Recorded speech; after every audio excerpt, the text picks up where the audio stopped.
Betty here, and today's video is going to be November's book of the month. Now, I've only read 3 books this month, as I kind of explained in my other videos.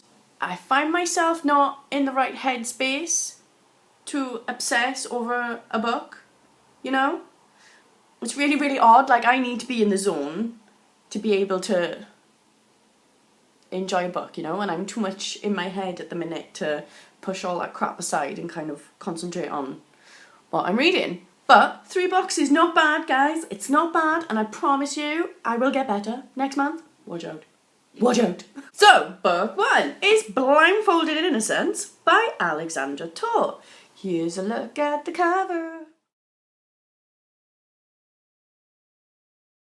So, this was a dark romance, as so it said.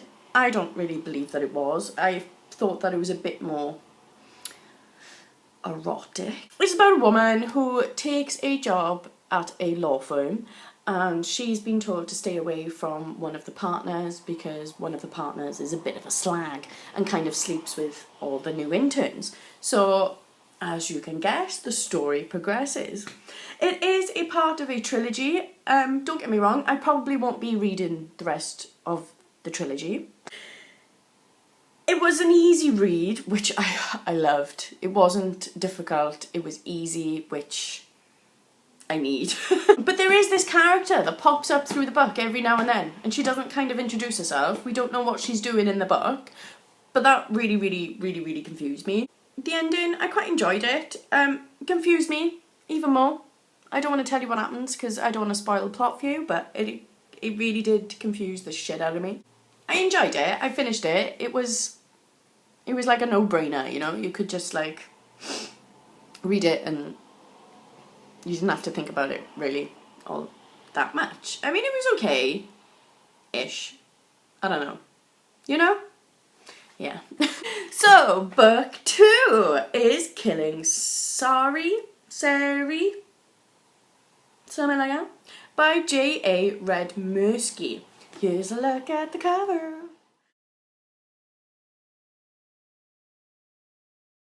Now this book, I have to say, I thoroughly enjoyed it. It really wasn't what I expected it to be. Basically, it's about this girl and she got kidnapped from her hometown like 10 years ago, and she lives in a drug den in Mexico. And basically, the whole story centres around her trying to escape this drug den. It is very mild compared to the other drug cartel books that I've read. It was mild. It wasn't, you know, like how in most of the dark romances I read, I mean, I wouldn't call this a dark romance either, but most of the dark romances I read are quite heavily with sort of abuse, neglect, you know, physical things. This, I have to say, was more psychological, you know? It was more like, how was she gonna cope with this and how was she gonna cope with that, which I love. There's kind of a love story that blossoms in the book as well, and I love how the author kind of made you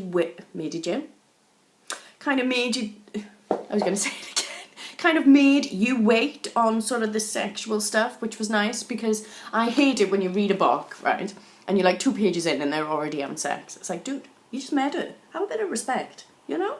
I read the entire book, thoroughly enjoyed it. I got to the end of the series, I got to the end of the book and then realised, oh shit, it's part of a series, which I didn't know. And I really enjoyed it. And I have to say that Killing Sarai is my book of the month, or Sarah, sorry, whatever you say. I thought it was an awesome read. I fell in love with Sarah. I fell in love with her, absolutely. And I loved the romance that blossoms in the book. And I just really enjoyed it. And I think I'm actually going to give the series a go, because I really did enjoy it. More than I thought I would. So, book 3 and our last book on this month is Temptation by K.M.Golland. Here's a look at the cover.